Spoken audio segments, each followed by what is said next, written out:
ఏపీలో కొత్త మద్యం పాలసీపై ప్రభుత్వం కసరత్తు తుది దశకు చేరుకుంది. వివిధ రాష్ట్రాల్లో మద్యం విధానంపై ఎక్సైజ్ శాఖ అధికారులు అధ్యయనం చేశారు. వివిధ రకాల బ్రాండ్ల క్వార్టర్ బాటిల్ ధరను 100 ఉండేలా చూడబోతున్నట్టుగా తెలుస్తోంది. తక్కువ ధర మద్యాన్ని అందుబాటులో లేకుండా చేసిన గత ప్రభుత్వం మినిమం ధర ₹200గా ఫిక్స్ చేసిందని దాన్ని మార్చుతామంటోంది కొత్త సర్కార్.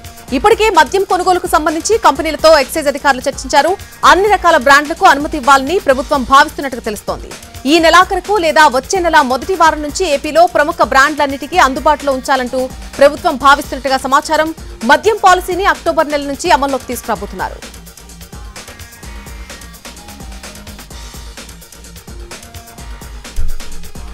విశాఖ జిల్లా స్థానిక సంస్థల ఎమ్మెల్సీ ఎన్నికలపై ఫోకస్ పెట్టారు వైఎస్ జగన్. రేపు ఎల్లుండి ఉమ్మడి విశాఖ జిల్లా ప్రజాప్రతినిధులతో సమావేశం నిర్వహించనున్నారు.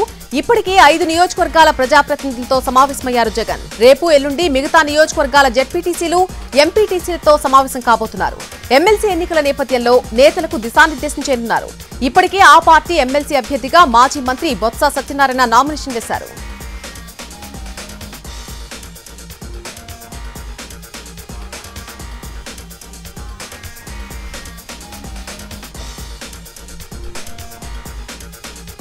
విశాఖ జిల్లా స్థానిక సంస్థల ఎమ్మెల్సీ ఎన్నికలకు తొలి నామినేషన్ దాఖలైంది. వైసీపీ తరఫున మాజీ మంత్రి బొత్స సత్యనారాయణ నామినేషన్ దాఖలు చేశారు. రేపటితో నామినేషన్లకు గడువు ముగుస్తుంది. ఎమ్మెల్సీ ఎన్నికల్లో విజయం తమదే అంటున్నారు బొత్స. 838 ఓట్లలో 500కు పైగా తమకు ఉన్నాయన్నారు ఆయన. ఇక టీడీపీ పోటీలో ఉంటుందని అనుకోవడం లేదని, పోటీ చేస్తే అది దుశ్చర్య అంటున్నారు. టీడీపీ ఒక వ్యాపారిని బరిలో దింపుతుందని విన్నానని, రాజకీయాలేమైనా వ్యాపారమా అంటూ ప్రశ్నించారు. తమకు మెజార్టీ ఉందని, గెలుపు తమదే అని ధీమా వ్యక్తం చేశారు బొత్స.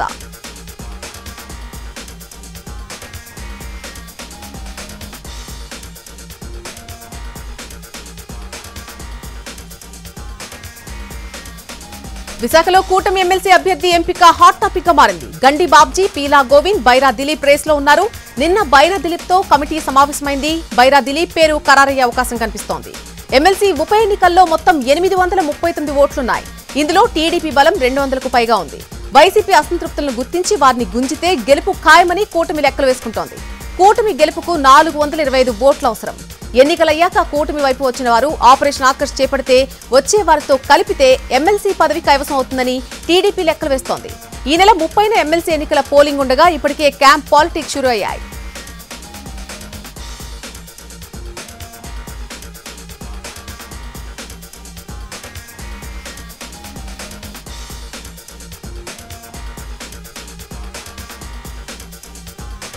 దువ్వాడ శ్రీనివాస్ అంశం ఎమ్మెల్సీ ఎన్నికలపై ప్రభావం చూపదంటున్నారు వైవి సుబ్బారెడ్డి. వాళ్ల కుటుంబంలో కలహాలకు ఎమ్మెల్సీ ఎలక్షన్ కు ఎటువంటి సంబంధం లేదన్నారు. సంఖ్యాబలం ప్రకారం తమకు మెజార్టీ ఉందని, తమ పార్టీ అభ్యర్థి గెలుస్తారని అంటున్నారు వైవి సుబ్బారెడ్డి.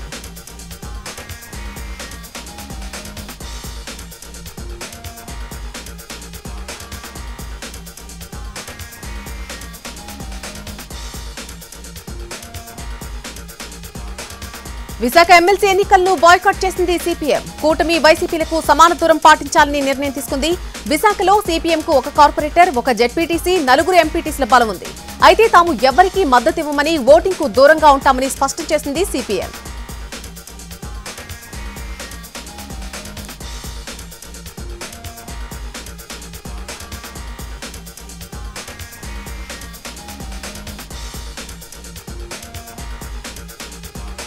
ధాన్యం రైతులకు చెక్కులు పంపిణీ చేశారు మంత్రి నాదెండ్ల మనోహర్. 35,374 మంది రైతులకు 674 కోట్ల బకాయిలు చెల్లించారు. గత ప్రభుత్వం చేసిన అరాచకంతో రాష్ట్రం తీవ్రంగా నష్టపోయిందన్నారు నాదెండ్ల. రైతాంగాన్ని కూడా సంక్షోభంలో నెట్టేశారని విమర్శించారు. ఎన్ని కష్టాలు ఎదురైనా రైతులకు ధాన్యం బకాయిలు చెల్లిస్తామన్నారు. కౌలు రైతులను కూడా ఆదుకోవాలి అనేది కూటమి ప్రభుత్వ నిర్ణయమన్నారు నాదెండ్ల మనోహర్.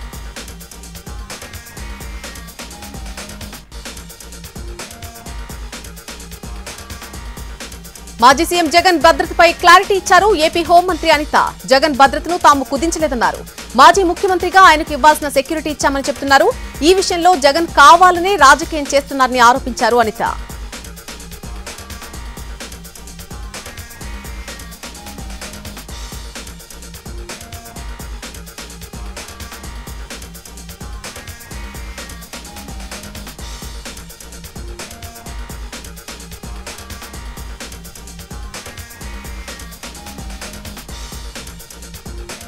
ఏపీలో టీడీఆర్ బాండ్ల స్కామ్ పై సీఐడీ విచారణకు ఆదేశించే అవకాశం కనిపిస్తోంది. తణుకులో టీడీఆర్ స్కామ్ పై ఏసీబీ ఇచ్చిన నివేదికను సీఎం చంద్రబాబు దృష్టికి తీసుకెళ్లారు మంత్రి నారాయణ.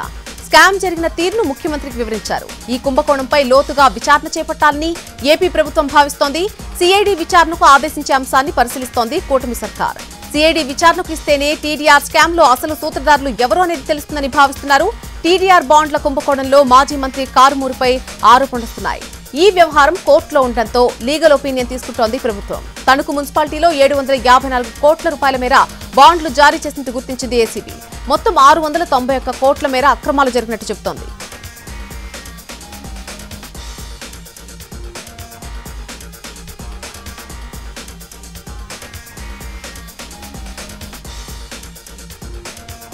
ఆగస్టు 15న సాయంత్రం 6:30కు అన్నా క్యాంటీన్లు ప్రారంభం కానున్నాయి. కృష్ణా జిల్లా ఉయ్యూరులో అన్నా క్యాంటీన్ ప్రారంభిస్తారు సీఎం చంద్రబాబు.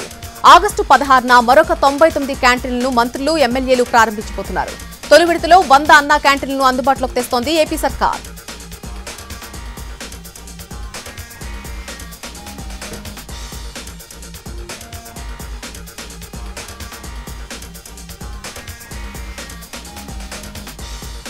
మాజీ మంత్రి డొక్కా మాణిక్య వరప్రసాద్ ఆసక్తికర వ్యాఖ్యలు చేశారు. రాజకీయ నేతల బాధ్యులు మహిళలే ఎక్కువగా కనిపిస్తున్నారని అన్నారు. అటువంటి నేతలపై పార్టీలు చర్యలు తీసుకోవాలని కోరారు. ప్రజా ప్రాతినిధ్య చట్టంలో మార్పులు తీసుకురావాలని అంటున్నారు.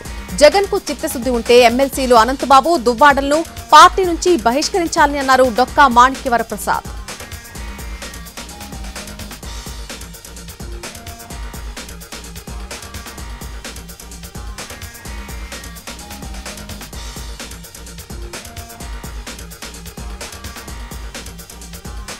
ఉండవల్లిలోని నివాసంలో 24వ రోజు ప్రజా దర్బార్కు వచ్చి ప్రజల నుంచి వినతి పత్రాలు స్వీకరించారు మంత్రి లోకేష్. మంగళగిరి నియోజకవర్గంతో పాటు రాష్ట్ర వ్యాప్తంగా పలుచోట్ల ప్రజలు తమ సమస్యలను చెప్పుకునేందుకు ప్రజా దర్బార్కు వెళ్లారు. విదేశీ వైద్యం, విద్యా సాయానికి సంబంధించి ప్రజల నుంచి విజ్ఞప్తులు అందగా తక్షణమే పరిష్కరించాలని అధికారులను మంత్రి ఆదేశించారు. ఆటో కార్మికుల కోసం ఎంఎస్ఎంఈ ఆటో పార్క్ ఏర్పాటు చేయాలని మోటా టెక్నీషియన్ వర్కర్స్ యూనియన్ ప్రతినిధులు మంత్రి నారా లోకేష్ ను కలిసి కోరారు. దీనిపై సానుకూలంగా స్పందించారాయన.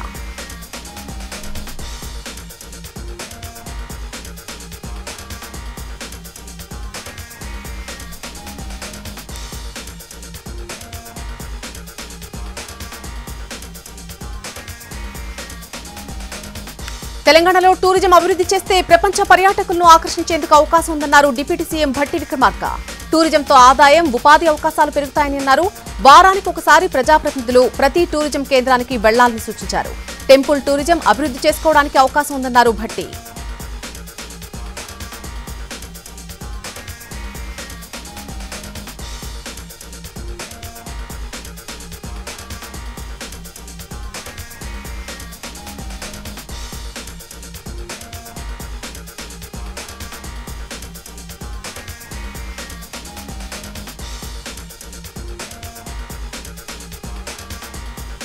ముఖ్యమంత్రి రేవంత్ రెడ్డి దక్షిణ కొరియా టూర్ కొనసాగుతోంది. కొరియాలోని అతిపెద్ద పారిశ్రామిక వ్యవస్థల్లో ఒకటైన ఎల్ఎస్ గ్రూప్ చైర్మన్ కూజావున్తో సమావేశమయ్యారు రేవంత్ రెడ్డి.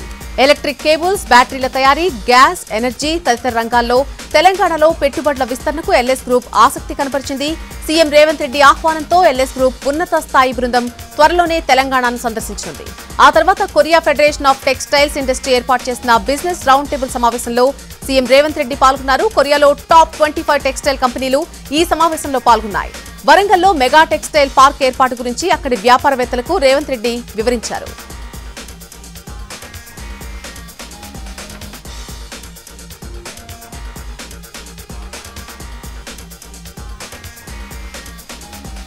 వక్ఫ్ బోర్డు సవరణ బిల్లు విషయంలో కాంగ్రెస్ పార్టీ రాజకీయాలు చేస్తుందని కేంద్ర మంత్రి బండి సంజయ్ ఫైర్ అయ్యారు. కరీంనగర్ టవల్ సర్కిల్ దగ్గర హర్ ఘర్ తిరంగా యాత్రలో ఆయన పాల్గొన్నారు. మతం పేరుతో కాంగ్రెస్ వక్ఫ్ బోర్డు బిల్లును అడ్డుకుంటోందని విమర్శించారు.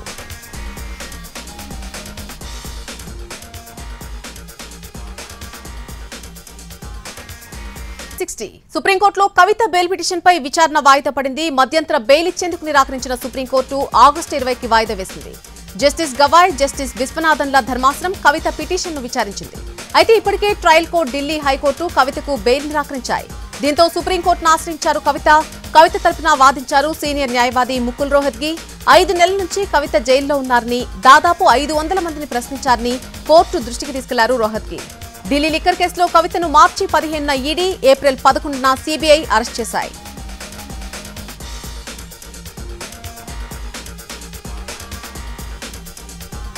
మాజీ మంత్రి కేటీఆర్ హైకోర్టును ఆశ్రయించారు. మేడిగడ్డలో డ్రోన్లు ఉపయోగించారని కేసు నమోదు చేశారు మహదేవ్పూర్ పోలీసులు.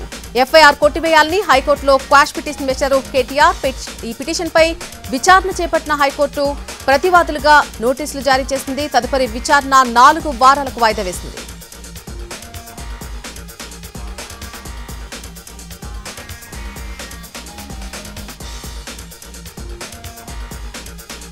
ఐఏఎస్ స్మితా సబర్వాల్ వ్యాఖ్యల వ్యవహారం హైకోర్టుకు చేరుకుంది. దివ్యాంగులపై స్మితా సబర్వాల్ చేసిన వ్యాఖ్యలపై చర్యలు తీసుకోవాలని హైకోర్టులో పిల్ దాఖలు చేశారు సామాజికవేత్త వసుంధర. ఈ పిటిషన్పై విచారించింది హైకోర్టు. పిటిషనర్కు ఉన్న అర్హతను ప్రశ్నించింది హైకోర్టు. పిటిషనర్ ఒక వికలాంగులారని తెలిపింది అడ్వకేట్. అలాగే పూర్తి వివరాలతో అఫిడవిట్ సమర్పించాలని న్యాయస్థానం ఆదేశించింది.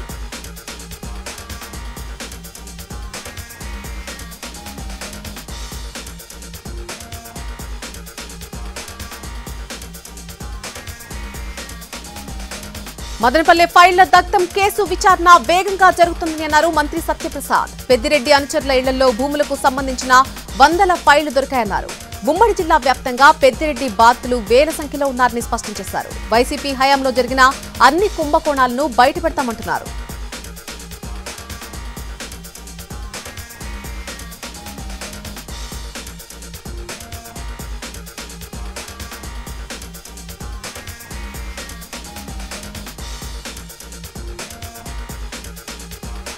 మన్యం జిల్లా మోడల్ స్కూల్ కమిటీ ఎన్నికల్లో జరిగిన ఘటనపై మంత్రి సంధ్యారాణి సీరియస్ అయ్యారు. ప్రజా సమస్యల పరిష్కారం వేదిక కార్యక్రమంలో పాల్గొన్న ఆమె దీనిపై స్పందించారు. ములక్కాయల వలస పాఠశాల కమిటీ ఎన్నిక సమయంలో పసుపు చొక్కా వేసుకొచ్చిన తనను చొక్కా విప్పి 2 గంటల పాటు నిలబెట్టారని మంత్రికి బాధితుడు ఫిర్యాదు చేశారు. దీంతో విచారణ జరిపి తక్షణమే బాధ్యులపై చర్యలు తీసుకోవాలని ఆమె అధికారులను ఆదేశించారు.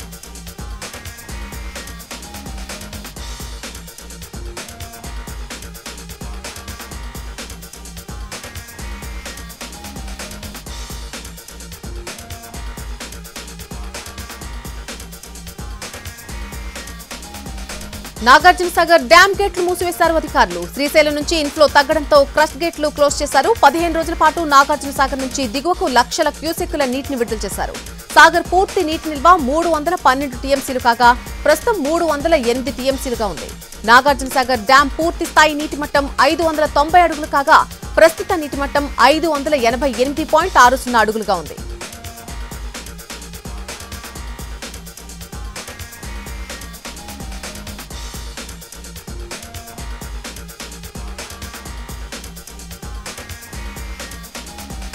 శ్రీశైలం జలాశయానికి భారీగా వరద తగ్గింది. దీంతో ఒక గేటును 10 అడుగుల మేర ఎత్తి దిగువకు నీటిని విడుదల చేస్తున్నారు.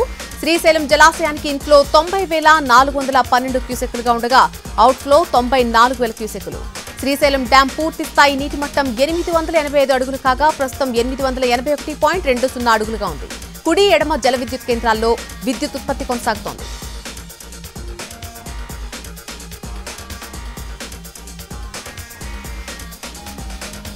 ములుగు జిల్లా కేంద్రంలో దొంగ నోట్లు కలకలరిపై స్థానిక ఎస్బీఐ బ్యాంకులో గ్రోమోర్ షాప్ లో పనిచేస్తున్న వ్యక్తి 3.5 లక్షలు డిపాజిట్ చేసేందుకు వెళ్లాడు. అయితే అందులో ఒక నోటు ఫేక్ నోటుగా గుర్తించారు బ్యాంక్ సిబ్బంది. ములుగు జిల్లాలో ఫేక్ నోట్స్ చలామణి కావడంతో ప్రజలు ఆందోళన వ్యక్తం చేస్తున్నారు. ఏలూరు జిల్లా ద్వారకా తిరుమలలో గుప్త నిధుల తవ్వకాలు కలకలంరిపై స్థానిక కుచ్చేలమెట్టపై 2 రోజులుగా గుప్త నిధుల కోసం తవ్వకాలు జరుగుతున్నాయి. పసుపు కుంకుమతో పూజలు చేసి తవ్వకాలు సాగించారు దుండగులు. గతంలో కూడా కుచ్చేలమెట్టలపై గుప్త నిధుల కోసం తవ్వకాలు జరిపారని స్థానికులు గుర్తు చేస్తున్నారు. గుప్త నిధుల కోసం తవ్వకాలు చేసిన వారిని కఠినంగా శిక్షించాలని స్థానికులు కోరుతున్నారు.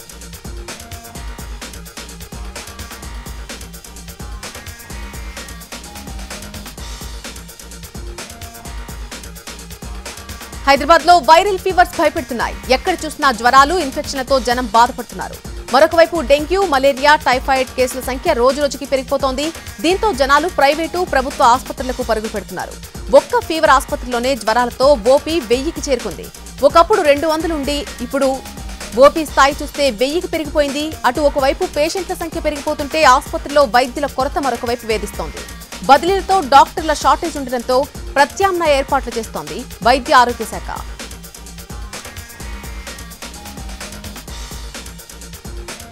మేడ్చల్ జిల్లా తూముకుంటలో జ్యువెలరీ షాప్ చోరీ కేసును ఛేదించారు పోలీసులు. ఇద్దరిని అదుపులోకి తీసుకోగా మరొక ఇద్దరు పరారీలో ఉన్నారు.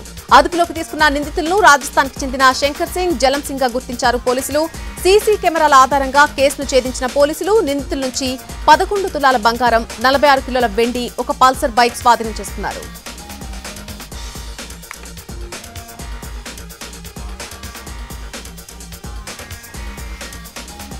తిరుపతి జిల్లా రేణిగుంట ఏర్పేడు జాతీయ రహదారిలో కిలోమీటర్ల మేర ట్రాఫిక్ జామ్ అవుతోంది. నేషనల్ హైవే పనులు నత్తనడకన సాగుతూ ఉండడంతో ప్రయాణికులు ఆందోళన చెందుతున్నారు. పనులు సకాలంలో పూర్తి కాకపోవడం తరచూ రోడ్డు ప్రమాదాలు జరుగుతున్నాయని ఆగ్రహం వ్యక్తం చేస్తున్నారు. గంటల తరబడి రోడ్లపై వాహనాలు నిలిచిపోవడంతో ప్రయాణికులు అవస్థలు పడుతున్నారు.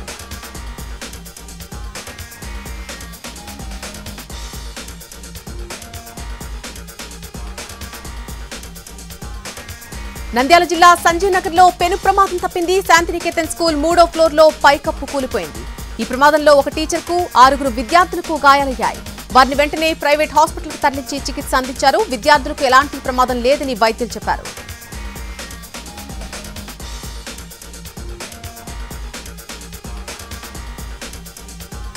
హైదరాబాద్ డ్రగ్స్ కేసులో నిందితుడిగా ఉన్న డ్రగ్ పెడ్లర్ మస్తాన్ సాయిని అరెస్ట్ చేశారు ఏపీ పోలీసులు. గుంటూరు జిల్లాలో మస్తాన్ సాయిని పట్టుకున్నారు. జూన్ 3న విజయవాడ రైల్వే స్టేషన్ లో డ్రగ్స్ తరలిస్తున్న సమయంలో దాడులు చేశారు సెబ్ అధికారులు. ఆ సమయంలో పోలీసుల కళ్లుగప్పి పరారయ్యాడు మస్తాన్ సాయి. నిఘా పెట్టిన పోలీసులు దర్గాలో తలదాచుకున్న అతన్ని పట్టుకున్నారు. లావణ్య, రాజ్ తరుణ్ కేసులో కూడా మస్తాన్ సాయి పేరు వినిపించింది. మస్తాన్ సాయి ఫోన్లో చాలా మంది అమ్మాయిల వీడియోలు గుర్తించారు. కొంతమంది అమ్మాయిలను బ్లాక్ మెయిల్ చేసినట్టుగా కూడా తెలుసుకున్నారు పోలీసులు.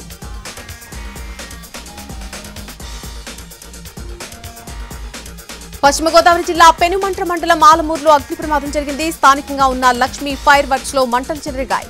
దాంతో భారీగా మంటలు ఎగిసిపడ్డాయి. మంటలతో లక్షల రూపాయల ఆస్తి నష్టం జరిగింది. షార్ట్ సర్క్యూట్ లేక ఇతర కారణాలేమైనా ఉన్నాయనే కోణంలో దర్యాప్తు చేపట్టారు.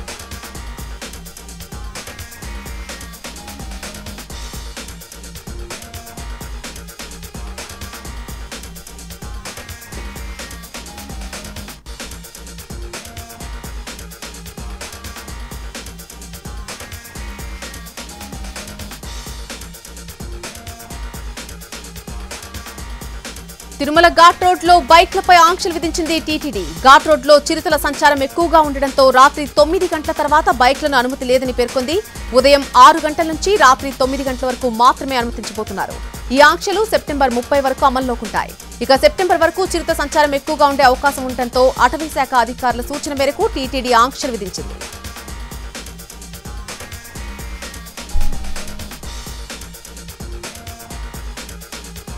స్వాతంత్ర దినోత్సవం సందర్భంగా రాజమండ్రి సెంట్రల్ జైల్లో ఖైదీలు క్షమాభిక్ష కోసం వేచి చూస్తున్నారు. రాష్ట్ర వ్యాప్తంగా 175 మంది ఖైదీలకు క్షమాభిక్ష అర్హత ఉంది. ఇందులో రాజమండ్రి సెంట్రల్ జైలు నుంచే 66 మంది ఖైదీలు విడుదలయ్యే అవకాశం ఉంది. అయితే గత కొంతకాలంగా ఖైదీలకు క్షమాభిక్ష పెట్టడం లేదు. కొత్త ప్రభుత్వం అధికారంలోకి వచ్చాక క్షమాభిక్షపై మళ్లీ ఖైదీల్లో ఆశలు చిగురించాయి. ప్రభుత్వం తమకు అనుకూలంగా నిర్ణయం తీసుకుంటుందని ఖైదీలు భావిస్తున్నారు. అయితే మరొక 3 రోజుల్లో స్వాతంత్ర దినోత్సవం ఉన్నప్పటికీ ఇంకా ఎలాంటి ఉత్తర్వులు రాలేదు. ప్రభుత్వం ఖైదీల విడుదలకు సంబంధించి ఎటువంటి జీవో విడుదల చేయలేదు.